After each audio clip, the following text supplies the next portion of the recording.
கர்த்தருடைய சமூகத்திலே வந்திருக்கிற உங்கள் ஒவ்வொருவரையும் வாழ்த்துகிறோம், வரவேற்கிறோம். பக்கத்தில் இருக்கிறவங்களுக்கு கையை கொடுத்து சொல்லுங்கள், உங்களை பார்த்ததில் சந்தோஷம். அப்படி சொல்லுங்கள், உங்களை பார்த்தது ரொம்ப சந்தோஷம். ஹல்லேலூயா. இயேசு நல்லவர். ஆமென்.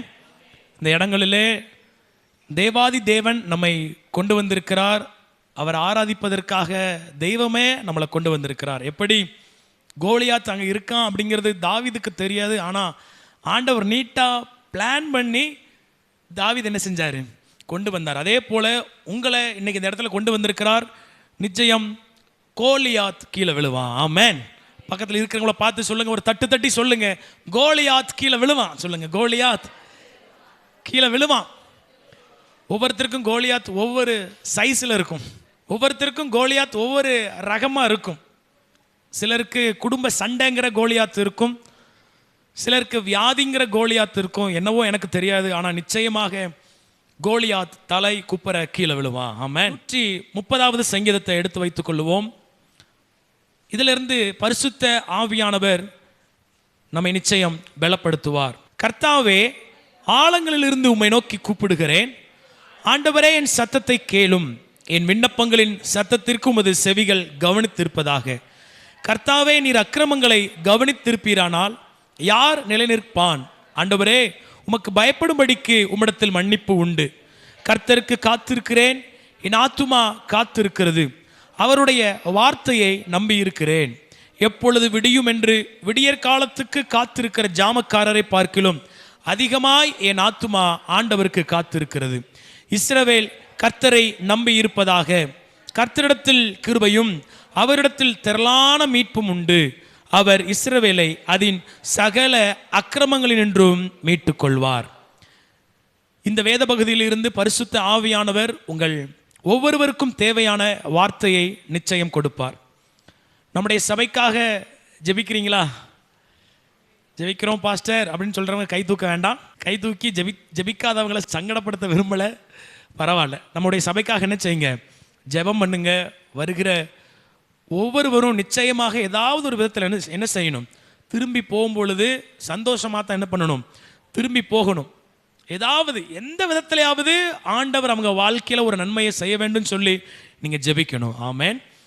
நம்முடைய சபை இன்னும் இடங்கள் காலியாக இருக்குது. நிறைய பேர் நம்ம கூட வந்து ஆண்டவர் என்ன பண்ணணும், ஆராதிக்கணும். உங்களை பாட விட்டு அவ்வளோ அழகாக பாடுறீங்க. ஹல்லேலூயா. மெய்யாலுமே உங்களை பார்த்து தான் சொல்கிறேன், ரொம்ப அழகாக என்ன செய்கிறீங்க, பாடுறீங்க. இன்னும் இந்த இடம் முழுவதும் ஆட்களாக நிறைந்து எல்லாரும் சத்தமாக பாடுனா ரொம்ப சூப்பராக இருக்கும். பரலோகமே மகிழும். அதனால் முதல் இலக்காக 200 ஆத்துமாக்களுக்காக ஜெபிக்கிறோம். இந்த சபை 200 ஆத்துமாக்களால் நிரம்பி வழியணும். இடம் பத்தாது, 200 வந்துருச்சுன்னா. உண்மைதானே? 200 ஆத்துமாக்கள் வர வேண்டும். அப்புறம் நம்முடைய சபையில் சின்ன சின்ன ரெனோவேட் ஒர்க் இருக்குது. சின்னதில்லை, பெரிய ஒர்க்காகவே இருக்குது. நம்முடைய சபை நல்லா இருக்கணும். நீங்கள் உட்காந்து ஆராதிக்கிற இடம், வெள்ளிக்கிழமை உபவாச ஜெபத்துக்கு வந்தவங்களுக்கு தெரியும், கண்ணீரோடும் வேர்வையோடும் ஜெபம் பண்ணாங்க எல்லாரும். சும்மா தகன்னு எப்படி இருந்துச்சு. இன்னும் மே மாதம் உபவாச ஜெபத்துக்குலாம் வந்தவங்களுக்கு தெரியும், பயங்கரமாக இருந்துச்சு நம்முடைய சபை. அதனால் ஜெபித்து கொண்டிருக்கிறோம். ஆண்டவர் உண்மையிலே அற்புதம் செய்கிறவர். ஹல்லேலூயா. நம்ம மேஸ்திரிட்ட ஒரு கொட்டேஷன் வாங்கி வச்சுருக்கோம். இதுக்கு சென்ட்ரிங் போட்டால் எவ்வளோ ஆகும், கீழே தளங்கள் மாற்றப்பட வேண்டுமென்றால் எவ்வளவு ஆகும் அப்படின்னு சொல்லி ஒரு கொட்டேஷன் வாங்கினோம். அப்புறம் இதற்காக ஜெபித்தோம். எங்களுக்கு தெரிஞ்சவங்க கிட்ட கேட்டோம். உங்களை உற்சாகப்படுத்தும்படி சொல்லுகிறேன், வெறும் 45 நாளில் ஆண்டவர் 2.25 லட்சம் ரூபாய் தந்திருக்கார். ஹல்லேலூயா. இன்னும் நீங்கள் கொடுக்க ஆரம்பிக்கலை. நான் சொன்னேன் உங்களை கொடுக்க வைப்பேன்னு. அதற்காக ஒரு பிரசங்கம் ரெடி பண்ணிக்கிட்டு இருக்கேன். ஏன்னா விசுவாசம் இல்லாமல் கொடுத்து வேஸ்ட், வெளிப்பாடு இல்லாமல் கொடுத்து வேஸ்ட். சில வசனத்தை சொல்லி, ஓ இதனால தான் நம்ம கொடுக்கணுமா அப்படின்னு சொல்லி உங்களுக்கு ஒரு நம்பிக்கை வந்ததுக்கப்புறம் தான் நீங்கள் கொடுக்கணும். ஈஸியாக உங்ககிட்ட சும்மா கொடுங்கன்னு சொல்லி கொடுக்க வச்சிடலாம். உங்களுக்கும் பிரயோஜனம் இல்லை, எனக்கும் பிரயோஜனம் இல்லை. நம்முடைய சபைக்காக நீங்கள் 1 ரூபா கொடுத்தாலும் வேத வசனத்தின் அடிப்படையில் என்ன செய்யணும், கொடுக்கணும். அதுதான் என்னுடைய ஆசை. அப்போ தான் அது உங்களுக்கு பயனுள்ளதாக இருக்கும். ஹல்லேலூயா.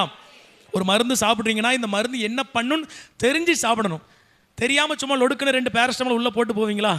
சாப்பிட்றதுக்கு ஒன்றுமே இல்லை பாஸ்டர், முத்து விலாஸ் சேவலாம் காலி ஆயிடுச்சு, ஒரு 1/4 கிலோ பேரஸ்டமால் எடுத்து உள்ளே போட்டு சவைச்சு சாப்பிட்டு போனேன் அப்படி என்ன செய்ய மாட்டோம், யாரும் சொல்ல மாட்டோம். ஏன் சாப்பிட்றோன்னு நமக்கு தெரியணும். அதே போல் இந்த சபனா என்ன, காணிக்கனா என்ன, அதிகமாக கொடுக்கணுமா கம்மியாக கொடுக்கணுமா, ஆண்டவர் எப்படி கொடுக்க சொல்கிறார். இதெல்லாம் உங்களுக்கு சொல்லி கொடுத்துட்டு தான் உங்களை என்ன செய்வேன், கொடுக்க வைப்பேன். எல்லாரும் கரங்களை உயர்த்தி இதுவரைக்கும் தேவைகளை சந்தித்த ஏசப்பாவுக்கு நல்லா சத்தமாக ஸ்தோத்திரம் பண்ணுவோம். ஸ்தோத்திரம் ஆண்டவரே, ஸ்தோத்திரம் ஆண்டவரே, ஸ்தோத்திரம் ஸ்தோத்திரம். ஹல்லேலூயா. வெறும் 45 நாளில் ஆண்டவர் இவ்வளவு செய்ய முடியும்னா இன்னும் நிச்சயம் செய்வார். ஹல்லேலூயா. நாம் வாசித்த அந்த 130வது சங்கீதத்தில் முதல் வசனம் சொல்லுகிறது, ஆழங்களில் இருந்து உம்மை நோக்கி கூப்பிடுகிறேன். ஆங்கிலத்தில் ரொம்ப தெளிவாக வருகிறது, டீப் ட்ரபிள். Deep trouble. இன்னைக்கு நிறைய பேர் டீப்பான ஒரு ட்ரபிள்களை மாட்டிக்கிட்டு இருக்காங்க. ஆழங்களில் இருந்து. ஆழம், ஆழம்னா சர்வ சாதாரணமான விஷயம் கிடையாது. நான் நீச்சல் பழகின ஆரம்பத்தில் குளத்துக்கு குளிக்க போயிருந்தேன். கொஞ்சம் நீளமான குளம், எல்லாரும் நல்ல நீச்சல் தெரிஞ்சவங்க. நானும் அவங்கள பார்த்தோன்னு எனக்கு ஒரு வேகம் வந்துருச்சு. உள்ள என்ன செஞ்சுட்டேன், குதித்தேன். குதித்த இடத்துல நம்ம அப்போவே கொஞ்சம் ஹைட்டு தான் பார்த்தீங்களா, கொஞ்சம் கால் எட்டினவுடனே ஒரு தைரியம் வந்துருச்சு. இந்த பீச்சுக்கு போயிருந்தோமே, மகாராஜாவுக்கு நீச்சல் தெரியாது, ஆனால் ஆள் ஹைட்டுன்னு உடனே 2 கிலோமீட்டர் உள்ளே போனாலும் அப்படி என்ன செய்கிறான், பணமர மாதிரி வெளியே தெரிகிறான். இப்படி தான் நானும் இருந்தேன். ஆனால் நம்ம ஊர் இந்த குளத்துலலாம் நடுவில் ஒரு குழி என்ன செஞ்சுருப்பாங்க, தோண்டி வச்சுருப்பாங்க. நானும் நல்லா கால் எடுத்துன்னு சொல்லி விறுவிறுவிறுன்னு போனேன். திடீர்னு ஆழம், நீச்சல் தெரியாது எனக்கு, மூச்சு திணற ஆரம்பிச்சிருச்சு. என் கூட வந்த ஒருத்தன் என் மண்டையை பிடிச்சி என்ன செஞ்சுட்டான், எப்படியோ வெளியே தப்பிச்சு வந்துட்டேன். இல்லைன்னா நேரத்துக்கு உங்களுக்கு காதில் ரத்தம் வர வைக்கிறதுக்கு ஒரு பாஸ்ட் இல்லாமல் இருந்திருப்பார். அன்னைக்கு போயிருந்தேன் நான். பரவாயில்ல, ஆண்டவர் கிருபை என்ன செஞ்சுட்டாரு, கொண்டு வந்துட்டார். ஆழம்ங்கிறது பயமான ஒரு விஷயம். ஆழம் அப்படிங்கிறது மற்றவங்க காப்பாற்ற நினைச்சாலும் உங்களை காப்பாற்ற முடியாத ஒரு விஷயம்.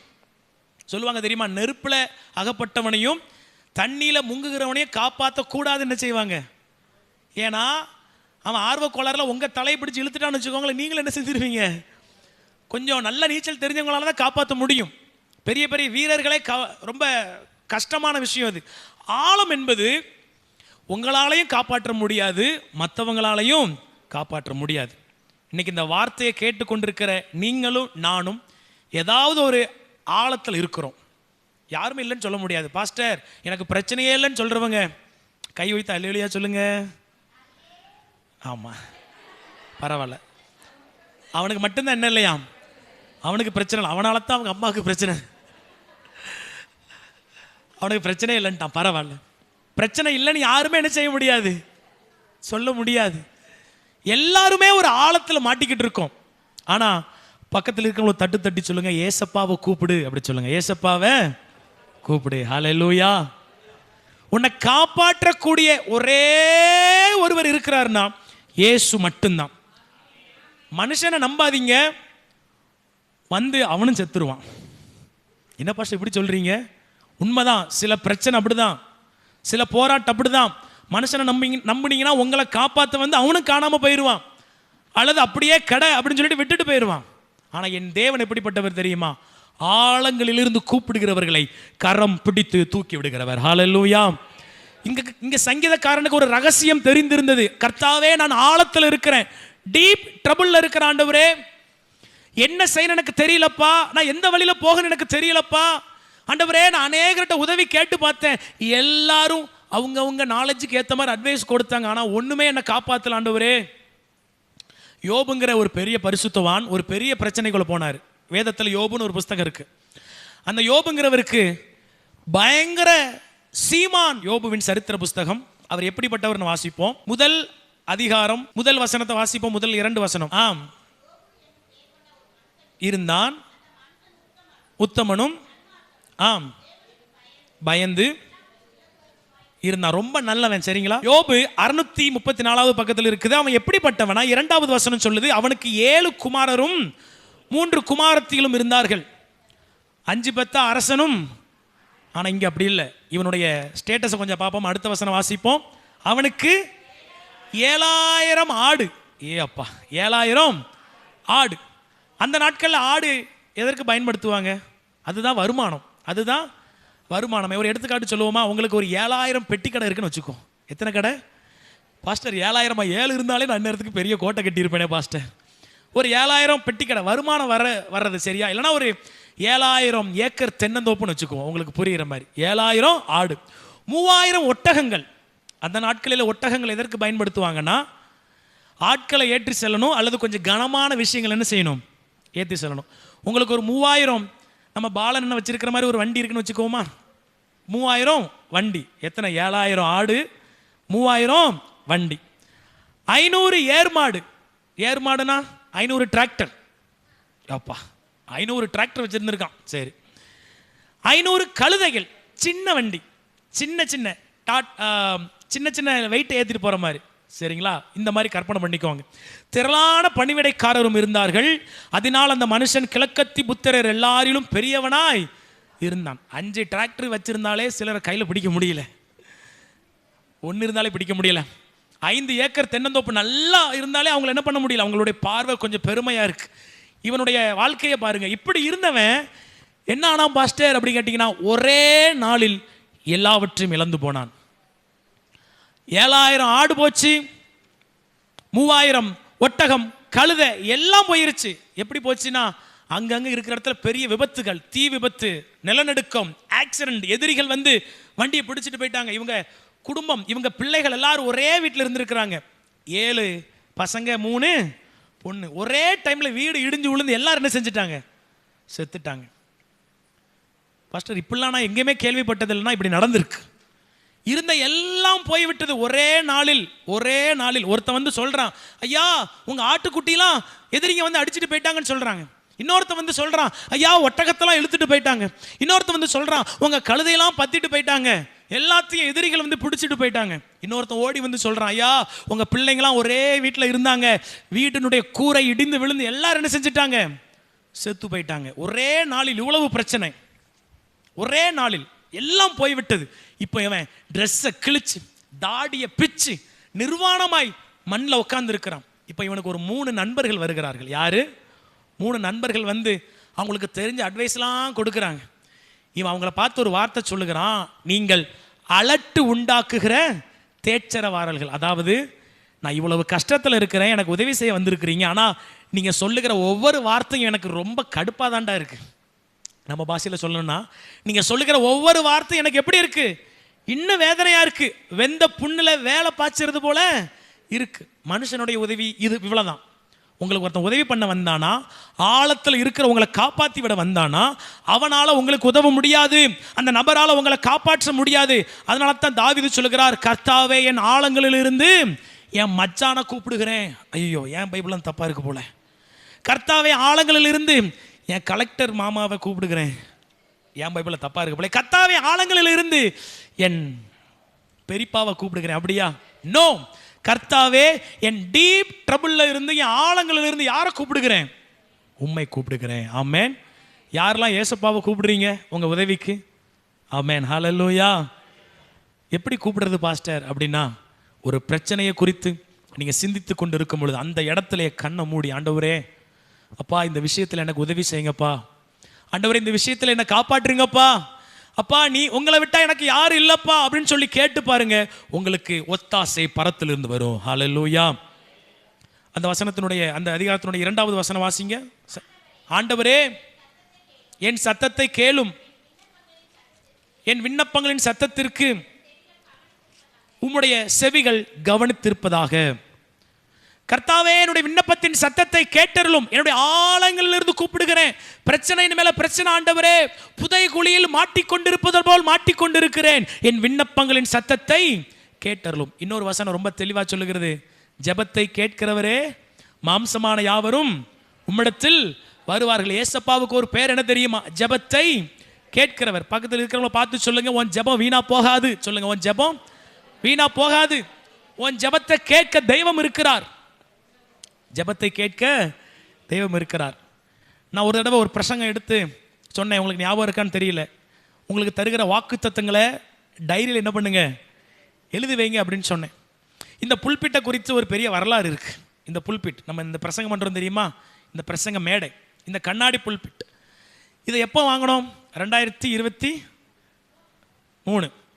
ஆனால் 2017 நான் பைபிள் காலேஜில் இருக்கும் பொழுது எனக்கு ஒரு ஆசை, சர்ச்சுக்கு ஒரு கண்ணாடி புல்பிட் என்ன செய்யணும், வாங்கணும். பிரசங்கம் முடித்த உடனே இப்போ என்னால் போட முடியாது, உங்களுக்கு என்ன செய்கிறேன் வந்து கேட்டிங்கன்னா மொபைலில் காட்டுறேன், என் டைரியில் எழுதுனதை ஃபோட்டோ எடுத்து வச்சுருக்கிறேன். 2017 வருடத்தில் சபைக்கு ஒரு கண்ணாடி புல்பிட்டு வாங்க வேண்டும் என்று சொல்லி என்ன செஞ்சுருக்கிறேன், எழுதி வச்சு ஜெபம் பண்ணேன். ஆண்டவர் ஜெபத்தை கேட்டார், சூப்பராக என்ன செஞ்சிட்டார், ஒரு புல்பிட்டை தந்தார். ஹல்லேலூயா. அப்போ பாருங்க, ஜெபத்தை கேட்கிறவர் என்ன செய்வார், ஜெபத்தை கேட்பார். நீங்க எழுதி வச்சு ஜெபம் பண்ணுகிறத ஆண்டவர் சும்மா இல்லைங்க, ரொம்ப கவனமா பார்ப்பாரு. நீங்க ஜெபிக்கிற ஒவ்வொரு வார்த்தையும் ஆண்டவர் கவனமா பார்ப்பாரு. உங்களுக்கு ஜெபிக்க தெரியுதோ இல்லையோ, உங்களால சரியான வார்த்தைகள், வார்த்தை ஜாலம் அதை பயன்படுத்தி ஜெபிக்க முடியுதோ இல்லையோ, ஆனா நீங்க ஜெபிச்சீங்கன்னா, ஏசப்பான்னு சொல்லி கூப்பிட்டு ஒரு பெட்டிஷனை போட்டீங்கன்னா நிச்சயம் என் ஆண்டவர் என்ன செய்வார், பார்ப்பார். ஹல்லேலூயா. என் தேவனிடத்தில் திறக்கப்படாத புகார் பெட்டி கிடையாது. அவரிடத்தில் ஒரு புகார் பெட்டி இருக்கு. அதற்குள்ள போடப்படுகிற ஒவ்வொரு பெட்டிஷனுக்கும் ஏற்ற நேரத்தில் பதில் உண்டு. ஆமென்.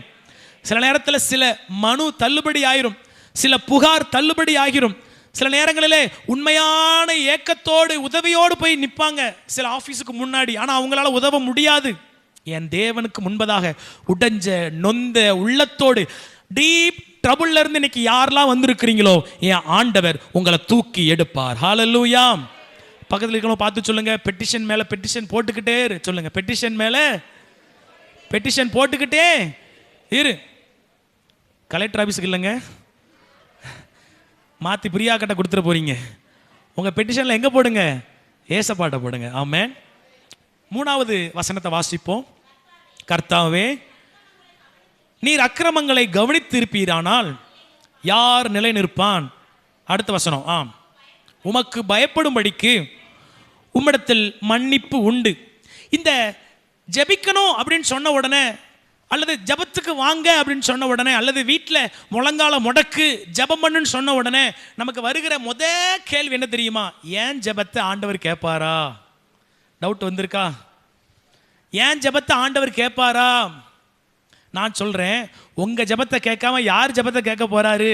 அல்லேலூயா. ஏன் ஜெபத்தை ஆண்டவர் கேட்பாரா? குற்ற உணர்வு.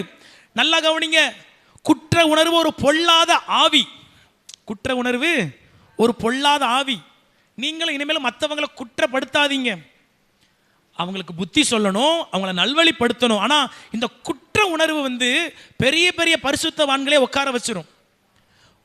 ஊழியம் செய்கிறோம், அல்லது நீங்க உங்க குடும்பத்தை நடத்தணும், அல்லது ஜெபிக்கணும்னா உங்களுக்கு குற்ற உணர்வை தான் பிசாசு கொண்டு வருவான். ஏய், என்ன மாதிரி நடிக்கிற பாத்தியா, எவ்வளோ சேட்டை பண்ணிட்டு ஜெபம் பண்ற ஜெபம் அப்படின்னு சொல்லி யார் சொல்லுவா? யார் சொல்லுவா? உங்க இருதயத்தில் பிசாசு ஒரு எண்ணத்தை தூண்டுவான். மனுஷன் சொல்லுவான். முக்கியமா மனுஷன் எல்லாரும் இல்லாதப்போ உங்க உள்வீட்டு அறைக்குள்ள இயேசுவேன்னு சொல்லி முழங்கால் போட்டு பாருங்க, பிசாசு ஒரு பெரிய படத்தையே போட்டு காட்டுவான். டேய், நீ எங்கெங்கெல்லாம் போனவ தெரியுமா, என்னென்ன பேசினவ தெரியுமா, எவ்வளோ சேட்டை பண்ணிட்டு இயேசுவேன்னு கூப்பிட வந்திருக்கியா? ஆண்டவர் சொல்லுகிறார், குற்ற உணர்வை களைந்து போட வேண்டும். ஆமென். வசனம் சொல்லுகிறது, கர்த்தாவே, நீர் அக்கிரமங்களை கவனித்திருப்பீரானால் யார் நிலை நிற்பான்? அவர் மாத்திரம் தூக்கு நூல் பிடிச்சாருன்னு என்னங்க ஆகிறது? ஏசப்பா மாத்திரம் உங்க தப்பையும் ஏன் தப்பையும் கணக்கில் வச்சாருன்னா, நான் சொல்லுவேன் தெரியுமா, 4-5 லாரி தேவைப்படும். அவ்வளவு தப்பு. எனக்கெல்லாம் ஒரு பெரிய ட்ரெயினே வேணும். அவ்வளவு தப்பு, அவ்வளவு சேட்டைகள். நான் சுப்பிரமணியபுரத்தில் இருக்கும் பொழுது எங்கள் அப்பாவுக்கு யாரால கெட்ட பேர் வந்துச்சோ இல்லையோ, என்னால் நிறைய கெட்ட பேர் வந்திருக்கு. அவ்வளவு சேட்டை, அவ்வளவு தவறுகள். பைக்கில் 5 பேர் போவோம், கிரிக்கெட் மட்டும் எடுத்துட்டு. ஏல அதிசயம் பையனால நீனு, உங்கள் அப்பா ஒரு பாஸ்டர்ல அப்படிம்பாங்க. அது முடியெல்லாம் பார்த்தீங்கன்னா, இப்போலாம் முடி வளரக்கூட மாட்டீங்க. அப்போலாம் முடி இங்கே வரைக்கும் ஃபங்க் வச்சுட்டு இப்படி மண்டை ஆட்டினா அப்படி என்ன செய்யும், ஆடும். அப்போலாம் ஃபுல்லாக பெல்ட்ஸ் பேண்ட்டை போட்டுட்டு சட்டை எப்படி தூக்கி விட்டுட்டு என்னை பார்த்தாலே அடுத்த வாரம் ஜெயிலுக்கு போகிறான் அப்படிங்கிற மாதிரி தான் இருக்கும். அவ்வளவு சேட்டை. இல்லை பாஸ்டர் பையல நீ அப்படிங்கிற ஒரு ஸ்டேஜில் இருந்தேன். அதெல்லாம் இன்னைக்கு அவர் கணக்கு வச்சிருந்தாருன்னா என்ன செய்ய முடியும்? யார் நிலை நிற்க முடியும்? ஹல்லேலூயா. ஆண்டவரும் மறந்துட்டாரு, நானும் மறந்துட்டேன். ஆமென். அவர் மறந்துட்டாரு. இன்னைக்கு நிறைய பேர் நீங்க மறக்காம இருக்கீங்க. அதான் பிரச்சனையே. இன்னைக்கு அதான் பாயிண்ட். இந்த வார்த்தையை கேட்டுக்கொண்டிருக்கிற ஒவ்வொருவருடைய பாவங்களையும் ஏசப்பா என்ன செஞ்சுட்டாரு? மன்னிச்சுட்டாரு, மறந்துட்டாரு. ஆனா நாம மறக்காம வச்சிருக்கோம். இன்னைக்கு நான் அப்படி வச்சிருந்தேன்னா என்னால் மைக்க பிடிக்க முடியாது. கை என்ன செஞ்சிடும்? நடுங்கிரும். பாட்டு பாட முடியாது, பிரசங்கம் வராது, ஜெபிக்க முடியாது, ஊழியமே செய்ய முடியாது. ஆனா ஆண்டவரே, நீர் மறந்துட்டீர், நீரே மறந்துட்டீர், பிற எனக்கு எங்க வலிக்குதான்? ஆண்டவரே நம்ம பாவத்தை மன்னிச்சுட்டாரே, பிற ஏன் நீங்க அதை தூக்கி சுமக்குறீங்க? ஹல்லேலூயா. உங்க பழைய பாவங்களை குறித்த குற்ற உணர்வு உங்களுக்கு என்ன செய்யக்கூடாது? வரக்கூடாது. உமக்கு பயப்படும்படிக்கு உம்மிடத்தில் மன்னிப்பு உண்டு. ஹல்லேலூயா. இந்த பயம் என்ற வார்த்தை ஆங்கிலத்தில் வருகிறது ரெஸ்பெக்ட். ஆண்டவரே உங்களுக்கு நான் மரியாதை செலுத்துகிறேன். ஏன் தெரியுமா? என்னை நீங்கள் மன்னிச்சிருக்கிறீங்க. எனக்கு ஏன் தெரியுமா ஏசப்பாவை ரொம்ப பிடிக்கும்? ஏன் தெரியுமா நான் ஏசப்பாவுக்காக ஊழியம் செய்கிறேன்? ஏன்னா என் ஆண்டவர், என் கர்த்தர் என்னுடைய எல்லா பாவங்களையும் மன்னித்திருக்கிறார். ஹல்லேலூயா. நான் பாவம் செய்யும் போது என்னை கூப்பிட்டு சப்புன்னு அடிச்சிருந்தாருன்னா நான் என்னைக்கோ ஆண்டவர் விட்டு ஓடி போயிருப்பேன். ஆனால் நான் பாவம் செய்யும் பொழுது, நான் தவறு செய்யும் பொழுது பொறுமையாக காத்திருந்து அன்பாலேயே என்னை அடிச்சு திருத்தினார். ஆமென். எத்தனை பேர் அனுபவிச்சிருக்கிறீங்க? ஆண்டவர் மாத்திரம் கையில் ஒரு சாட்டை எடுத்திருந்தாருன்னா, ஒரு பெரம்பு எடுத்திருந்தாருன்னா முதுகு பிஞ்சு இருக்கும். நிறைய பேருக்கு முதுகே இல்லாமல் போயிருக்கும். ஆனால் ஆண்டவர் என் மேலே அன்பை எப்படி தெரியுமா காண்பிச்சாரு? அவருடைய அன்பாலேயே என்னை திருத்தினார். என்னை கொண்டு போட்டிருந்தாருன்னா என்னைக்கோ நான் போயிருந்திருக்கணும். ஆனால் என் பாவங்களை பொறுமையாக காத்திருந்து எனக்கு எப்படி புரியணுமோ அப்படி சொல்லி ஏற்ற நேரத்தில் என்னை தூக்கி, நான்லாம் ஆண்டவர் ஸ்டேஜில் இருந்திருந்தேனா, நான் ஒருவேளை கடவுளாக இருந்திருந்தேனா இந்த பூமியை குறைஞ்சது ஒரு 1000 தடவையாவது அழிச்சிருப்பேன். உங்களை எக்ஸாம்பிள் எடுத்துக்கோங்களேன். நீங்கள் ஒருவேளை கடவுளாக இருந்தீங்கன்னா, நீங்கள் மேலே இருந்து இப்படி இந்த பூமியை பார்க்குறீங்கன்னா எத்தனை தடவை இந்த பூமியை அழிச்சிருப்பீங்க? எத்தனை தடவை உங்கள் மாமியாரை, மாமனாரை அல்லது உங்கள் சொந்தக்காரங்களை போட்டு தள்ளியிருப்பீங்க? எத்தனை தடவை உங்கள் கூட வேலை பார்த்துக்கிட்டே உங்களை பிடிச்சி கீழே இழுத்தான் தெரியுமா? நண்டின் ஆவி. நண்டு என்ன செய்யும் தெரியுமா? அதுவும் ஏறாது, ஏறவனு என்ன செய்யாது, விடாது, பிடிச்சி இழுத்துரும். உங்கள் உறவினர்கள், உங்கள் நண்பர்கள் எத்தனையோ பேரை கொண்டு இருப்போம். ஆனால் நல்ல வேளை நாம கடவுள் கிடையாது. ஹல்லேலூயா. ஆண்டவரே உம்மிடத்தில் பயப்படும்படிக்கு மன்னிப்பு உண்டு. ஃபஸ்ட்டு ஜெபம் பண்ணணும், கூப்பிடணும். ஆழத்தில் இருந்துக்கிட்டு ஜெபம் பண்ணாமல் இருக்கக்கூடாது. எனக்கு ரொம்ப வருத்தம் என்னென்னா, எனக்கு தெரியும் சிலர் வேதனை மேலே வேதனை, கஷ்டத்தின் மேலே கஷ்டம், ஆனால் ஜெபிக்கவே மாட்டாங்க, ஆண்டவர் நோக்கி கூப்பிடவே மாட்டாங்க. ஆமாம் ஜெபிச்சு என்ன ஆக போகுது தம்பி அப்படின்ட்டுருவாங்க. எனக்கு ரொம்ப ஆச்சரியமாக இருக்கும். உண்மையிலேயே ஜெபிக்க வேண்டியது அவங்க தான் புலம்பணும், ஆண்டவரேன்னு சொல்லி கெஞ்சணும். ஆனால் அவங்க என்ன செய்ய மாட்டாங்க, கூப்பிட மாட்டாங்க. ரெண்டாவது, கூப்பிடும் பொழுது குற்ற உணர்வு உங்களுக்கு என்ன செய்யக்கூடாது, இருக்கக்கூடாது, வரக்கூடாது. வந்துச்சுன்னா விரட்டணும். ஆமென். வரக்கூடாது, வரும்பொழுது விரட்டணும். நான் அன்னைக்கு தப்பு செஞ்சவன் தான், நான் அன்னைக்கு தவறு செய்தவன் தான், ஆனால் ஏசப்பா என் பாவத்தை என்ன செஞ்சிருக்கிறாரு, மன்னிச்சிருக்கிறாரு. ஹல்லேலூயா. குற்ற உணர்வை விரட்டணும். அது பொல்லாத ஆவி. ஒரு ஊழியரிடம், மறைந்த ஒரு பெரிய ஊழியரிடம் ஒரு அக்கா வந்தாங்களாம். அந்த அக்கா அந்த ஊழியக்காரங்கிட்ட தேம்பி அழுதுகிட்டே இருந்தாங்களாம். இந்த பாஸ்டர் என்னமா பிரச்சனைங்கும் பொழுது, நான் பெரிய தவறு செய்து விட்டேன், எனக்கு ரொம்ப குற்ற உணர்வாக இருக்குது, என்னால் சாப்பிட முடியல, நான் படுத்திருந்தாலும் நடந்தாலும் வேலைக்கு போனாலும் அந்த எண்ணம் தான் எனக்கு வந்துக்கிட்டே இருக்குது பாஸ்டர், என்ன செய்யணும் எனக்கு தெரியல, நான் பெரிய பாவம் செய்து விட்டேன், எனக்கு என்ன யார் சொன்னாலும் ஒரு திருப்தி உணர்வே வரலை, என்னால் நிம்மதியாக வாழ முடியல அப்படின்னு சொல்லி ஒரு பாஸ்டர் கிட்ட சொன்னாங்களாம். அந்த பாஸ்டர் சொன்னாங்களாம், ஏம்மா உன்னுடைய பாவங்கள் எவ்வளவு மோசமானதாக இருந்தாலும் ஏசப்பாவுடைய ரத்தம் அதை கழுவிருமா, நீ ஒரு கற்பனை பண்ணிக்கோ. அந்த அம்மா டேபிளில் முன்னாடி உட்காந்துருக்குறாங்களாம். நீ ஒரு கற்பனை பண்ணிக்கோ, உன் கையில் ஒரு சின்ன கல் எடுக்கிறது போல எடுத்துக்கோ, அந்த கல் தான் பாவம். அந்த கல்லை நீ உன் கையில் வச்சிருக்கிற, உனக்கு முன்னாடி ஒரு பெரிய குளம் இருக்குது, இதுதான் உன்னுடைய பாவம், அந்த குளம் தான் இயேசுவின் ரத்தம். நீ உன் பாவத்தை எடுத்து தூக்கி அந்த குளத்தில் என்ன செஞ்சிரு, எரிஞ்சிரு. ஆமென். கண்டுபிடிக்க முடியுமாங்க? முடியாது. அதுதான் ஏசப்பாவுடைய அன்பு. ஹல்லேலூயா. உங்கள் பாவத்தை ஏசப்பா எடுத்து என்ன செஞ்சிட்டாரு, குளத்தில் தூக்கி போட்டுட்டார். இதுதான் சத்தியம். இதில் உறுதியாக இருக்கணும். எத்தனையோ நீங்கள் தப்பு செஞ்சுருக்கலாம், வெளியே தெரிஞ்சது வெளியே தெரியாதது, எந்த தப்பாக இருந்தாலும் சரி, சின்ன பொய்யில் ஆரம்பித்து பெரிய பெரிய ஃப்ராடு வேலைகள் கூட நாம் பார்த்துருக்கலாம். வேதவசனம் சொல்லுகிறது, அவருடைய இரத்தம் நம்முடைய சகல பாவங்களையும் நீக்கி நம்மை சுத்திகரிக்கும். ஹல்லேலூயா. ஆட்டோ சங்கரை குறித்து கேள்விப்பட்டிருக்கிறீங்களா? ஆட்டோ சங்கர் நம்ம ஊரில் இருக்கிற ஆட்டோ சங்கர் இல்லை. ஆட்டோ சங்கர்னு ஒரு பெரிய பிரபலமான ரவுடி இருந்தார். அநேக கொலைகளை பண்ணவர். தூக்கு தண்டனைக்கு அவரை என்ன செஞ்சிட்டாங்க, பிளான் பண்ணிட்டாங்க. அவரை தூக்கு தண்டனைக்கு ஏற்றுறதற்கு ஒரு சில நாட்களுக்கு முன்பதாக நினைக்கிறேன், ஒரு போதகர் சிறைச்சாலைக்கு என்ன செஞ்சிருக்கிறார், ஊழியத்துக்கு போயிருக்கிறார். அவரை சந்திச்சிருக்கிறார், அவரிடம் இயேசுவை குறித்து பேசியிருக்கிறார். அத்தனை கொலை செஞ்சு போச்சு, நம்ம லைஃப் முடிஞ்சதுன்னு சொல்லி துக்கத்தில் இருந்தவர் தூக்கு மேடைக்கு சந்தோஷமா போய் கழுத்தை நீட்டினார். ஏன் தெரியுமா?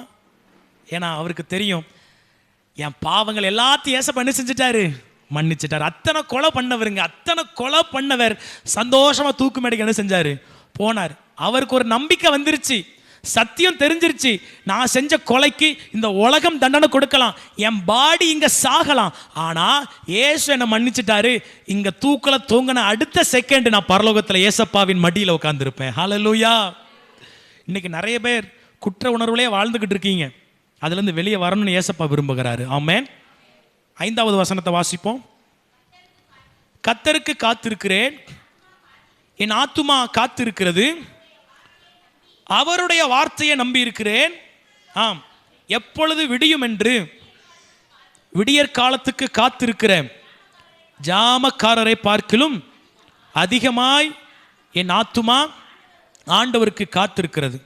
ஜெபிக்கணும்னு சொன்னேன், ஜெபிக்கும் பொழுது குற்ற உணர்வு வந்து அதை துரத்திடணும்னு சொன்னேன். 3வது, கர்த்தருடைய வார்த்தையை மேல நீங்க நம்பிக்கையா இருக்கணும். ஆமென். கர்த்தருக்கு காத்திருக்கிறது என்னது தெரியுமா? அவருடைய வார்த்தையை நம்புறது. அவருடைய வார்த்தையை நீங்க நம்பியே ஆகணும், வேற உங்களுக்கு வேற வழியே கிடையாது. பாஸ்டர் ஒரு வாக்கு கொடுத்தா அதை மறந்துடுவார். என்ன பாஸ்டர் அப்படியா? வாய்ப்பு இருக்கு. பாஸ்டர் ஒரு வாக்கு கொடுத்தா மறக்க வாய்ப்பு இருக்கு. உங்க கணவன், உங்க மனைவி, உங்க பிள்ளைகள் ஒரு வாக்கு கொடுத்தா என்ன செஞ்சிருவாங்க, மறந்துடுவாங்க, இல்லைன்னே சொல்லிடுவாங்க, இல்லைன்னே சொல்லிடுவாங்க. எனக்கு தெரியும், ஒரு போதகர் அவங்க வசிக்கிற அந்த பகுதியில் ஒரு அரசியல்வாதி ஜெயிக்கணும் அப்படிங்கிறதுக்காக விழுந்து விழுந்து அந்த அரசியல்வாதிக்காக வேலை செஞ்சாராம். எப்படியாவது இந்த அரசியல்வாதி இந்த இடத்துக்கு வந்துட்டாருன்னா அவரை வச்சு நம்ம ஊழியத்தை டெவலப் பண்ணிடலாம், சில காரியங்களை வாய்க்க பண்ணிடலாம், ஊழியத்தில் நிறைய எதிர்ப்பு இருக்கு அப்படின்னு சொல்லி அந்த அரசியல்வாதி ஜெயிப்பதற்காக பயங்கரமாக முயற்சி செஞ்சார் இந்த போதகர். அந்த அரசியல்வாதி போகிற இடத்துக்குலாம் போய் பிரச்சாரம் மாதிரி பண்ணி தெரிஞ்சவங்களாம் ஓட்டு போட சொல்லி என்ன செஞ்சிருக்கிறாரு. இந்த போதகருடைய ஜபத்தின்படி, உதவியின்படி அந்த அரசியல்வாதி என்ன செஞ்சிட்டார், எப்படியோ ஜெயிச்சிட்டார். ஜெயிச்சதுக்கு அப்புறம் கொஞ்ச நாளைக்கு அப்புறம் சரி ஜெயிச்சிருக்காரே அப்படின்னு சொல்லி இந்த போதகர் அந்த அரசியல்வாதி கிட்ட போய், ஐயா என்ன ஞாபகம் இருக்கா தலைவரே, உங்களுக்கு நிறைய ஹெல்ப் பண்ணியிருக்கனே அப்படின்னு சொல்லி கேட்க போனா அந்த அரசியல்வாதி சொல்லியிருக்காரு, உங்களை யார் சார் நீங்கள், உங்களை எனக்கு தெரியலையே, நீங்கள் யார் எனக்கு தெரியலேன்னு சொல்லி என்ன செஞ்சுட்டாங்க. இவ்வளோதான் ஒரு மனுஷனுடைய பாருங்க. ஆமென். ஒரு மனுஷனுடைய வாக்கு இவ்வளவுதான். அந்த அரசியல்வாதி சொல்லியிருப்பாரு, பாஸ்டர் நான் ஜெயிச்சிட்டேன்னா அப்படி பண்ணிடலாம், இப்படி பண்ணிடலாம், அப்படி செஞ்சிடலாம், தலைகீழ சர்ச்சை புரட்டி போட்டுடலாம், உங்களுக்கு அப்படி செஞ்சிருப்பேன், இப்படி செஞ்சிருப்பேன், என்னென்னமோ சொல்லியிருப்பாரு. இந்த போதகருக்கு உள்ளத்தில் சரி ஒரு நம்பிக்கை வந்திருக்கும், ஓகே இது மூலமாக நடந்தால் நல்லா இருக்குமேன்னு சொல்லி உதவி செஞ்சிருக்கிறாரு. ஆனால் உங்களை யாருனே தெரியல அப்படின்னு இருக்காரு. எங்க இது சின்ன பிள்ளைங்க விளையாட்டாங்க, அவ்வளோ பெரிய உருவத்தை மறக்க முடியுமா? இந்த தொகுதியில் ஜெயிக்க வச்ச நபரை மறக்க முடியுமா? அசால்ட்டாக சொல்லியிருக்காரு, நீங்கள் யார் எனக்கு தெரியல எங்க அப்படின்னு சொல்லி என்ன செஞ்சுட்டாரு, அனுப்பிட்டாரு. ஹல்லேலூயா. அந்த போதகர் வேற யாரும் இல்லை, எங்கள் அப்பா தான். சிலருக்கு அந்த சம்பவம் தெரிந்திருக்கும், அரசியல்வாதி பேரை சொல்ல விரும்பலை. ஒரு பாடத்துக்காக சொல்கிறேன், மனுஷனை நம்புனோன்னா இதுதான் முடிவு. ஆமென். கர்த்தரை நம்புனோன்னா உதிக்கிறவன் ஒளியின் இடத்திற்கு ராஜாக்கள் ஓடி வருவார்கள். ஹல்லேலூயா. உங்களுக்கு ஏதாவது சொத்து பிரச்சனையா, ஏதாவது வாய்க்கா தகராறா, ஏதாவது குடும்ப சண்டையா, மனுஷனை பிடிச்சி தொங்காதீங்க, முழங்காலம் முடக்கி பாருங்க, அதுவே சரியாகி உங்கள் மடியில் வந்து விழுந்துடும். ஆமென். சில முயற்சிகளை எடுக்கணும், அதுக்குன்னு எட்டப்ப வேலையை பார்க்கக்கூடாது. ஜபமும் பண்ணிட்டு அங்கே போய் எட்டப்ப வேலை என்ன செஞ்சிடக்கூடாது, ஜெபிச்சுட்டு ஆண்டவர் மேலே நம்பிக்கையாக இருக்கணும். ஜெபிச்சுட்டு சில நாகரிகமான சில எத்திக்கல் என்ன சொல்றது, ஒழுங்கான முயற்சியை மாத்திரம் தான் நீங்கள் என்ன செய்யணும். மற்ற காரியங்கள் உங்களை தேடி வந்துடும். ஆமென். கர்த்தருக்கு காத்திருக்கிறேன், அவருடைய வார்த்தையை நம்பி இருக்கிறேன், எப்பொழுது விடியும் என்று விடியற் காலத்துக்கு காத்திருக்கிற ஜாமக்காரரை போல என்ன செய்கிறேன், காத்திருக்கிறேன். உங்க வசனத்தின் மேல நம்பிக்கையா இருக்கிறீங்களா? ஏசப்பா உங்களோடு பேசினாரே, நீங்க ஜெபிக்கும் பொழுது கதறி அழும் பொழுது ஒரு வார்த்தையை கொடுத்தாரே, அதை ஞாபகம் வச்சிருக்கிறீங்களா? எப்போ நடக்குன்னு என்னைக்காவது ஆண்டவர்கிட்ட கேட்டீங்களா? இந்த வசனத்தை சொல்லி பார்த்தீங்களா? திருப்பி அந்த வார்த்தையை சொல்லி நான் நம்புறேன்பான்னு சொன்னீங்களா? அப்படி செய்யலைன்னா இன்னையிலிருந்து பண்ணுங்க. உங்க வார்த்தை, உங்களுக்கு கொடுக்கப்பட்ட தெய்வீக வார்த்தை நிச்சயம் நிறைவேறும். ஹல்லேலூயா. ஜெபிக்கணும், குற்ற உணர்வை விரட்டணும். 3வது, வார்த்தை மேல நம்பிக்கையா இருக்கணும். வார்த்தை இல்லைன்னா அந்த உலகமே கிடையாது, தெரியுமா? வார்த்தையால தான் இந்த உலகம் நிற்குது. அந்த வார்த்தையை நம்ப சலிச்சுக்காதீங்க. பாஸ்டர் மூலமாகவோ, பைபிள் மூலமாகவோ, பாடல் மூலமாகவோ ஒரு வார்த்தை வந்துச்சுன்னா அதை ரொம்ப சாதாரணமாக எடுத்துடாதீங்க. ஒரு பெரிய பாஸ்டர் பெங்களூரில், அவர் சபைக்கு 2000 பேர் வராங்க. அவர் பாஸ்டர் ஆகிறதுக்கு முன்னாடி குடும்பத்தில் ஒரே பிரச்சனை, செத்துடலான்னு சொல்லி நடந்து போய்கிட்டு இருக்காரு. அப்பொழுது அவர் வாழ்க்கையை முடிக்கணும்னு சொல்லி நடந்து போகும் பொழுது ஒரு சபை சுவற்றில் எழுதப்பட்ட ஒரு வசனம் அவருடைய தற்கொலை முடிவை மாற்றிவிட்டது. அல்லேலூயா. வெறும் வசனம், அந்த வசனத்தை பார்த்து அவருடைய தற்கொலை முடிவு என்ன செஞ்சிட்டாரு? மாத்திட்டாரு. வார்த்தை ஜீவனை கொடுக்கும். ஆமென். வார்த்தை உங்க வாழ்க்கையை மாத்திரும். அதனால உங்களுக்கு கொடுக்கப்பட்ட வார்த்தையை அசால்ட் என்ன செஞ்சிடாதீங்க, கிடப்புல போட்டுறாதீங்க. அப்பப்போ அதை எடுத்து பாருங்க, அதை திருப்பி திருப்பி சொல்லுங்க. எப்பெல்லாம் சோர்வு வருதோ சொல்லுங்க, ஆண்டவர் எனக்கு நிறைய வார்த்தையை கொடுத்திருக்கிறாரு. என் வாயினுடைய வேலையை அதை சொல்லிக்கிட்டே இருக்கும். ஆமென். அதை ஞாபகம் வரும்போதெல்லாம் சொல்லணும், பயம் வரும்போதெல்லாம் சொல்லணும். அதற்கு தான் எழுதி வச்சிருக்கிறார் ஆண்டவர். ஆமென். பேராசிட்டமல் மாத்திரையை எப்போ சாப்பிடணும்? காய்ச்சல், சளி, அதை வாங்கி வாங்கி உங்கள் வீட்டிலேயே வச்சுக்கிட்டு இருந்தால் என்ன ஆகும்? தலைவலி வரும் பொழுது சொல்லுங்க, தலைவலி வரும் பொழுது மாத்திரை எடுத்து என்ன செய்யணும்? அப்ளை பண்ணணும். வசனங்கிறது மாத்திரையை போல. உங்களுக்கு ஒரு போராட்டம் வரும் பொழுது அதை சொல்லணும், வாயை திறந்து சொல்லணும். ஆண்டவரே, நான் உம்மை நம்பி இருக்கிறேன், உம்முடைய வார்த்தை என்ன செய்கிறேன்? நம்பி இருக்கிறேன். வேதவசனம் தெளிவாக சொல்லுகிறது, அவருடைய வார்த்தையை நம்பி இருக்கிறேன். ஹல்லேலூயா. 4வது 7வது வசனம் 8வது வசனம் வாசிங்க. இஸ்ரவேல் கர்த்தரை நம்பி இருப்பதாக, கர்த்தரிடத்தில் கிருபையும் திரளான மீட்பும் உண்டு, மீட்டுக் கொள்வார். ஹல்லேலூயா. கர்த்தரிடத்தில் கிருபையும் திரளான மீட்பும் உண்டு. ஆங்கிலத்தில் வருகிறது, அவர் ரட்சிப்பாராம். எப்படி ரட்சிப்பாராம்? He saves again and again. Pastor, இந்த வாரத்தில் நான் ஆண்டவர்கிட்ட ஒப்புரவாயிட்டேன். ஏசப்பா, நான் இனி தப்பே செய்ய மாட்டேன்ப்பா, என்ன மன்னிங்கப்பான்னு சொல்லி ஒப்புரவாயிட்டீங்க. நான் இனி எந்த தப்பு செய்ய மாட்டேன், பாவம் செய்ய மாட்டேன் அப்படின்னு சொல்லிட்டீங்க. ஆனால் மனுஷ இயல்பு என்ன தெரியுமா? தவறுவது மனுஷ இயல்பு. மண்டே, டியூஸ்டே, வெனஸ்டேன்னு வரும் பொழுது அர்ப்பணிப்புலாம் பறந்துடும், ஜபம்லாம் காணாமல் போயிடும். ஏசப்பா அவர் யார், எங்கேயோ கேள்விப்பட்ட பேர் மாதிரி இருக்கு அப்படிங்கிற மாதிரி என்ன செய்யும், ஒரு நிலைமை வரும். ஆனால் ஆண்டவர் சொல்லுகிறார், திரளான மீட்புனா என்ன தெரியுமா? திரளான மீட்புனா he saves again and again. திருப்பி திருப்பி திருப்பி உங்களையும் என்னையும் மீட்கிறவராக இருக்கிறார். ஹல்லேலூயா. திருப்பி திருப்பி மீட்பார். அப்படிங்கிறதுக்காக இப்போ டாக்டர் தெரியாமல் தலையில் இடிச்சிருச்சுன்னா கட்டு போடுவாங்க. ஆனால் எப்போ போனாலும் அவர் கட்டு போடுவார், காசு கொடுத்தா கட்டு போடுவார். அதற்குங்கிறதுக்காக நீங்கள் போய் செவுத்தில் டமார் டமார் என்ன செய்ய மாட்டீங்க, முட்ட மாட்டீங்க. அவர் எத்தனை தடவை போனாலும் உங்களை மீட்பார், உங்களை மன்னிப்பார், மார்போடு அணைப்பார். ஆனால் செவுத்தில் முட்டாமல் பார்த்துக்கோங்க. ஆமென். எத்தனை தடவை போனாலும் டாக்டர் உங்களுக்கு காயம் கட்டுவார்னு சொல்லி நீங்களாவே வாலண்டியராக போய் காலை உடைக்கக்கூடாது. ஆமென். சில தவறுகள் நம்முடைய ஆவிக்குரிய வாழ்க்கைக்கு பாதிப்பை உண்டாக்குன்னு தெரிஞ்சிச்சுன்னா முடிஞ்ச அளவு அதிலிருந்து வெளியே வர நம்ம ட்ரை பண்ணணும். ஹல்லேலூயா. இஸ்ரவேல் கர்த்தரை நம்பி இருப்பதாக, கர்த்தரிடத்தில் கிருபையும் அவரிடத்தில் திரளான மீட்பும் உண்டு. He saves again and again. திருப்பி திருப்பி உங்களை மீட்கிறவராக இருக்கிறார். உங்கள் வாழ்க்கையை கொஞ்சம் எடுத்து பாருங்க. எத்தனை பாவ அறிக்கைகள், எத்தனை பாவ மன்னிப்பு ஜெபங்கள். ஏசப்பான்னு கதறி இருப்போம். அடுத்த வாரம் மறுபடியும் ஏசப்பான்னு கதறுவோம். அடுத்த வாரம் மறுபடியும் ஏசப்பான்னு என்ன செய்வோம், கதறுவோம். நல்ல வேளை நான் ஆண்டவர் இடத்துல இல்லை. ஹல்லேலூயா. எத்தனை தடவை தவறு செய்து அவர் இடத்துல போனாலும் ஆண்டவர் உங்களுடைய குற்றங்களை மன்னிக்கிறார். ஆமென். என்னுடைய குற்றங்களை மன்னிக்கிறார். எனக்கு ஒரு இக்கட்டான நேரத்தில் எனக்கு என்ன செய்யனே தெரியல, என் வாழ்க்கையில் நடந்த ஒரு சம்பவம். ஒரே என்ன செய்யனே தெரியாத ஒரு சூழ்நிலை. காலைல இருந்துச்சு ப்ரஷ் பண்ணுகிற வாயில் ப்ரஷ்ஷை வச்சுட்டேன். ஆனாலும் ஒரே கலக்கம். டக்குன்னு பாத்ரூம்லேயே முழங்கால் போட்டு, ஆண்டவரே எனக்கு ஏதாவது ஒன்று செய்யுங்கப்பா சொல்லி கதறினேன். அடுத்த ஒரு சில நாட்களில் ஒரு வித்தியாசமான ஒரு ஆவிக்குரிய அனுபவம். ஆமென். உங்களுக்கு ஒரு பிரச்சனை வருதுன்னா டக்குன்னு கதறிடணும், டபார்னு கையை தூக்கிடணும், ஏசப்பான்னு சொல்லி என்ன செஞ்சிடணும், கையை தூக்கிடணும், குழந்தையே போல மாறிடணும். நம்ம ஜேடன் இப்போ தான் கொஞ்சம் கொஞ்சமாக வளர்றான். அவங்கிட்ட அப்பா அம்மா போனாலே என்ன செய்கிறான், கை ஆட்டோமேட்டிக்காக என்ன பண்ணிடுது, தூக்கிடுது.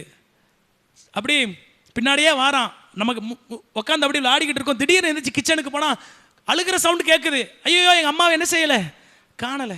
திடீர்னு அந்த வழியை கிராஸ் பண்ணா அவனை கண்டுக்காம போகிறோமேன்னு சொல்லி அப்படி என்ன செய்கிறான், கையை தூக்கி காட்டுறான். நம்மளும் ஆண்டவர்கிட்ட, ஆண்டவரே என்ன செய்யுங்க, விடுவீங்க, என்னை காப்பாற்றுங்க, இந்த குழியில் இருந்து, இந்த படுகொலியில் இருந்து என்ன செய்யுங்க, தூக்குங்கன்னு சொல்லி ஜெபம் பண்ணுங்க. குற்ற உணர்வை எடுத்துருங்க, வார்த்தையை நம்புங்க. அவரிடத்துல திரளான மீட்பு உண்டு. ஹல்லேலூயா. இன்னைக்கு நிறைய கிறிஸ்தவர்கள் நம்ம சர்ச்சுக்கு வந்தவங்க ஏன் திருப்பி சர்ச்சுக்கு வராமல் இருக்காங்கன்னா, செஞ்ச தப்பையே திருப்பி செஞ்சுட்டேன் பாஸ்டர், செஞ்ச தப்பை என்ன செஞ்சுட்டேன், திருப்பி செஞ்சுட்டேன். அன்னைக்கு மன்னிப்பு கேட்டேன், உங்கள் பிரசங்கத்தின் மூலமாக ஆண்டவர் பேசினாரு, மன்னிச்சாரு, ஆனால் திருப்பியும் செஞ்சுட்டேன், திருப்பி ஒரு ஃபங்க்ஷனில் குடிச்சிட்டேன், கெட்ட வார்த்தை பேசிட்டேன், ஏதாவது செஞ்சுட்டேன் அப்படின்னு சொல்லி என்ன செய்கிறாங்க, சபைக்கு நிறைய பேர் வராமல் இருக்கிறாங்க. ஏன்னா அவங்களுக்கு தெரியல, ஆண்டவர் மன்னிக்கிறார், மன்னிச்சு மறக்கிறார். திருப்பியும் போனாலும் எந்த ஒரு வேறுபாடும் காட்டாமல் அவங்களை நேசிக்கிறாருன்னு சொல்லி அவங்களுக்கு என்ன செய்யலை, தெரியலை. ஆமென். இந்த இடத்துல அமர்ந்திருக்கிற நீங்கள் திருப்பியும் தப்பு செய்வீங்க. என்ன பாஸ்டர் சொல்கிறீங்க? திருப்பியும் நீங்கள் என்ன செய்வீங்க, தப்பு செய்வீங்க. ஆனால் லேட் பண்ணிடாமல் ஆண்டவர்கிட்ட ஓடி வந்துடணும். ஹல்லேலூயா. லேட் பண்ணி பிசாசிட்ட மாட்டிடக்கூடாது, குற்ற உணர்வுகளை உட்காந்து குட்டிச்சவர் ஆயிடக்கூடாது. அடுத்த முறை தவறு செய்யும் பொழுது டக்குன்னு ஆண்டவர்கிட்ட மனம் திரும்பிடணும். ஆமென். பாவியாக இருக்கிற வரைக்கும் ஆண்டவர் என்ன செய்வார், பட்டயத்தை கருக்காக்கிட்டே இருப்பார். ஆனால் மனம் திரும்பிட்டாருன்னா இறக்கம் உள்ளவர் ஆயிடுவார். ஆமென். நெக்ஸ்ட் டைம் நீங்கள் ஒரு தவறு செய்யும் பொழுது ஹெல்ப் அவர்கிட்ட கேட்டுருங்க. ஏசப்பா, மனுஷன்ட்ட சொல்லி அசிங்கப்பட்டுறக்கூடாது. எனக்கு நிறைய பேர் என்ன அட்வைஸாக சொல்கிறது தான், உங்கள் தப்பை ஓப்பனாக சொல்கிறேன்னு சொல்லி மனுஷங்கிட்ட சொல்லி என்ன செய்யாதீங்க, வால் போஸ்டரில் வந்துடாதீங்க, சன் டிவியில் வந்துடாதீங்க. தயவு செஞ்சு போஸ்டர் அடிச்சிருவாங்க, பெரிய ஃப்ளெக்ஸாக வச்சிருவாங்க, இந்த தவறை செய்தவர்களுக்கு பாராட்டு விழான்னு சொல்லி. வெற்றிகரமாக 325வது தடவை இந்த தப்பை செஞ்சார். எனக்கு தெரியும் சில ஊழியர்கள் மற்ற ஊழியர்களிடம் என்ன செய்வாங்கன்னா, இவங்க வீக்னஸை சொல்லிடுவாங்க. அது என்னைக்காவது அந்த ஊழியர் வீக் ஆகிட்டாருன்னா திருப்பி அந்த நியூஸ் என்ன செஞ்சிடும், பரவிடும். எங்களுக்கு ஆலோசனை சொல்லுவாங்க, உங்களுடைய வீக்னஸ் உங்களுக்கும் ஆண்டவருக்கு மட்டும்தான் தெரியணும். ஹல்லேலூயா. அவர்கிட்ட ஓப்பனாக இருக்கணும், அவர்கிட்ட மறைக்கக்கூடாது. எந்த பிரச்சனையில் வீக்கோ ஏசப்பாட்ட சொல்லிடணும், ஆண்டவரை இந்த விஷயத்தில் ரொம்ப வீக்காக இருக்கேன், விழுந்து போகிறேன், எனக்கு ஹெல்ப் பண்ணுங்கன்னு சொல்லி ஏசப்பாட்ட கேட்கணும். அவரிடத்தில் திரளான மீட்பு உண்டு. ஆமென். பக்கத்தில் இருக்கிற ஒரு தட்டி சொல்லுங்க, திருப்பி உன்னை மீட்பாரு. சொல்லுங்க, திருப்பி உன்னை மீட்பாரு. ஆமென். குழியிலிருந்து தூக்குவார். நீங்கள் அவரை நோக்கி கூப்பிடுங்க, குற்ற உணர்வை எடுத்து போட்டுருங்க, வார்த்தையின் மேலே நம்பிக்கையாருங்க. ஆமென். இந்த சங்கீதத்தை வீட்டில் போய் திருப்பி வாசிங்க, ஏசப்பாக்கு நல்லா நன்றி சொல்லுங்க, அவர் உங்களை பலப்படுத்துவார். கண்களை மூடி ஜெபம் பண்ணுவோம். கேட்ட வார்த்தைகளை நினைவில் கொண்டு வந்து எல்லாரும் கண்களை மூடி, ஒரு வேடிக்கை பார்க்க வேண்டாம், எல்லாரும் கண்களை மூடி. ஆண்டவரே, அப்பா, குழியிலிருந்து தூக்கி விடுகிற தேவன் என்ற சத்தியத்தை இன்னைக்கு நான் கற்றுக்கொண்ட ஆண்டவரே. அப்பா, என் குழியில் இருந்து நான் எத்தனையோ மனுஷங்களை கூப்பிட்டேன்ப்பா, அநேகர் என்னை கண்டுக்கலப்பா, அநேகர் என்னை தூக்கி விடலப்பா, அநேகர் நான் இருக்கிற குழியை மூடி போட பார்த்தாங்கப்பா, இவன் திருப்பி எழும்பி வரக்கூடாதுன்னு சொல்லி குழியில் இருந்து வெளிவருவதற்கான சிறு வாய்ப்புகளையும் உடைத்து போட்டார்கள் ஆண்டவரே. இதுதான்ப்பா என் நிலைமை. ஆனால் இன்னைக்கு நான் மனுஷங்களை நம்பல ஆண்டவரே. அப்பா, நான் உங்களை நம்பி வந்திருக்கிறேன்னு சொல்லி எல்லாரும் என் கூட சேர்ந்த ஆண்டவரே, டீப் ட்ரபுள், ஆழமான குழியில் இருக்கிறேன்ப்பா, இந்த ஆழமான பிரச்சனையில இருந்து என்னை வெளியே கொண்டு வாங்க ஆண்டவரே. உங்களால் மட்டும்தான் முடியும் ராஜா, உங்களால் மட்டும்தான் முடியும் இயேசுவேன்னு சொல்லி உம்மை நோக்கி கூப்பிடுகிறேன் ஆண்டவரே. அப்பா, உம்மை நோக்கி கூப்பிடுகிறேன். என்னுடைய குற்ற உணர்வு நீங்கும் ஆண்டவரே, என்னுடைய குற்ற உணர்வை நீக்கும், என்னுடைய குற்ற உணர்வு என்னை விட்டு அகன்று போகட்டும் ஆண்டவர். எல்லாரும் ஜெபம் பண்ணுவோம். ஹல்லேலூயா, ஸ்தோத்திரம் ஆண்டவரே. அப்பா, என்னுடைய குற்ற உணர்வு என்னை விட்டு அகன்று போகட்டும். உம்முடைய வார்த்தையின் மேலே நம்பிக்கை வைக்கக்கூடிய ஒரு இருதயத்தை எனக்கு தந்தருளும் ஆண்டவரே. அப்பா, தாவீதை போல எல்லா சூழ்நிலையிலும் கர்த்தருடைய வார்த்தையின் மேலே நம்பிக்கை வைக்கிற ஒரு இருதயத்தை எனக்கு தாரும் ஆண்டவரே. எல்லாவற்றிற்கும் மேலே ஆண்டவரே, நான் ஒரு விஷயம் தவறும் பொழுது குற்ற உணர்வுகளை உம்மை விட்டு தூரம் போய்விடாமல் என் தவறுகளை மன்னிக்க ஒரு நல்ல தகப்பன் இருக்கிறார் என்று சொல்லி மீண்டும் உம்மிடத்தில் ஓடோடி வர ஒரு குழந்தையின் இருதயத்தை எனக்கு தாரும் ஆண்டவரே. ஹல்லேலூயா, ஹல்லேலூயா, ஹல்லேலூயா. ஸ்தோத்திரம் ஆண்டவரே, உம்மை நாங்கள் துதிக்கிறோம், ஸ்தோத்திரிக்கிறோம். என்னோடு இணைந்து ஜெபிக்கிற ஒவ்வொருவருடைய இருதயத்தையும் அப்படி பக்குவப்படுத்துங்கப்பா, ஒவ்வொருவருடைய மனசையும் அப்படி பக்குவப்படுத்துங்கப்பா. இவங்க எந்தெந்த குற்ற உணர்வுல இருக்கிறாங்களோ இயேசு கிறிஸ்துவின் நாமத்தினால இந்த குற்ற உணர்வு ஒன்றுமில்லாமல் போகட்டும் ஆண்டவரே. என்னுடைய பாவங்கள் இரத்தாம்பரத்தை போல சிவப்பானதாக இருந்தாலும் உம்முடைய திரு இரத்தத்தினாலே அவைகளை கழுவி மன்னித்து மறந்து பஞ்சை போல வெண்மையாய் மாற்றி விட்டபடியால் நன்றி செலுத்துகிறேன் ஆண்டவரே. உம்முடைய செல்ல மகனாய் செல்ல மகளாய் என்னை பார்க்கிறபடியால் நன்றி செலுத்துகிறேன். உம்முடைய கிருபை எங்களோடு கூட இருக்கட்டும். வந்திருக்கிற ஒவ்வொருவரையும் பிதா, குமாரன், பரிசுத்த ஆவியின் நாமத்தினாலே மனதார ஆசீர்வதிக்கிறேன். இவர்களுடைய கலக்கங்கள், கவலைகள், கண்ணீர்கள் எல்லாம் மாறி போகட்டும். இவர்கள் உபத்திரவப்பட்டது நல்லது, அதனால் உம்முடைய பிரமாணத்தை கற்றுக்கொண்டார்கள் என்ற வார்த்தையின்படி ஆண்டவரே, எங்களுடைய உபத்திரவத்திலிருந்து நல்ல காரியங்களை கற்றுக்கொள்ள எங்களுக்கு உதவி செய்யுங்க. பிரச்சனையில சோர்ந்து போகாம தொடர்ந்து உம்மை பின்பற்ற எங்களுக்கு உதவி செய்யுங்க. உயர்வோ தாழ்வோ மரணமோ ஜீவனோ உம்மையே உறுதியாய் பிடித்துக்கொள்ள உதவி செய்யுங்க. எங்க விசுவாசத்தை காத்துக்கொள்ள எங்களுக்கு உதவி செய்யுங்க. இயேசு கிறிஸ்துவின் நாமத்தில் ஜெபம் கேட்ட ஜீவனுள்ள நல்ல பிதாவே, ஆமென் ஆமென். என் ஆத்துமாவே கர்த்தரை ஸ்தோத்திரி, என் முழுவலுமே அவருடைய பரிசுத்த நாமத்தை ஸ்தோத்திரி. என் ஆத்துமாவே கர்த்தரை ஸ்தோத்திரி, கர்த்தர் செய்த சகல உபகாரங்களையும் மறவாதே. ஆமென் ஆமென். நம்முடைய கர்த்தராகிய இயேசு கிறிஸ்துவினுடைய கிருபையும் பிதாவாகிய தேவனுடைய அன்பும் பரிசுத்த ஆவியானவருடைய ஐக்கியமும் இன்றும் என்றும் சகல நாட்களிலும் நம் அனைவரோடு கூட இருப்பதாக. ஆமென் ஆமென். ஹல்லேலூயா ஹல்லேலூயா ஹல்லேலூயா. God bless you. நிச்சயமாகவே கர்த்தர் உங்களை ஆசீர்வதிப்பார். ஒருவருக்கொருவர் கையை கொடுத்து வாழ்த்துங்க. God bless you.